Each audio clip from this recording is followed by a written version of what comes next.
மயிலாடுதுறையில் தேர்தல் அன்று மாகாண தெரு டிபிடிஆர் தேசிய மேல்நிலைப் பள்ளியில் வாக்குச்சாவடி 143, 144 வாக்காளர் பட்டியலில் 400க்கும் மேற்பட்டவர்களின் பெயர்கள் நீக்கப்பட்டுள்ளது. தொடர்ந்து வாக்காளர் பட்டியலில் இருந்து தங்களது பெயர்கள் நீக்கப்பட்டதை கண்டித்தும் தங்களுக்கு வாக்களிக்க அனுமதி வழங்க கோரியும் மகாதான தெரு டிபிடிஆர் பள்ளி வாக்குச்சாவடி முன்பு தேர்தல் அன்று சாலை மறியல் போராட்டத்தில் ஈடுபட்டனர். அவர்களுக்கு ஆதரவாக தேசிய ஜனநாயக கூட்டணி கட்சி நிர்வாகிகள் மற்றும் மயிலாடுதுறை நாடாளுமன்ற தொகுதி பாமக வேட்பாளர் ஸ்டாலின் உள்ளிட்ட 100க்கும் மேற்பட்டோர் சாலை மறியலில் கலந்து கொண்டனர். இதனை அடுத்து கூடுதல் ஆட்சியர் சபீர் ஆலம், உதவி தேர்தல் நடத்தும் அலுவலர் யுரேகா உள்ளிட்ட அதிகாரிகள் மற்றும் போலீசார் நடத்திய பேச்சுவார்த்தையை அடுத்து அனைவரும் அங்கிருந்து கலைந்து சென்றனர்.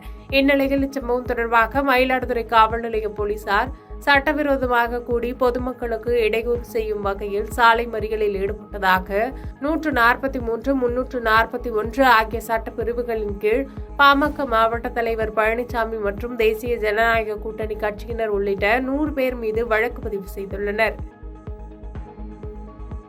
பாதகம் செய்பவரை கண்டால் நாம் பயங்கொள்ளலாகாது பாப்பா, மோதி மிதித்து விடு பாப்பா, அவர் முகத்தில் உமிழ்ந்து விடு பாப்பா. அண்மை செய்திகளை உடனுக்குடன் தெரிந்து கொள்ள இணைந்திருங்கள் இயம்நாடு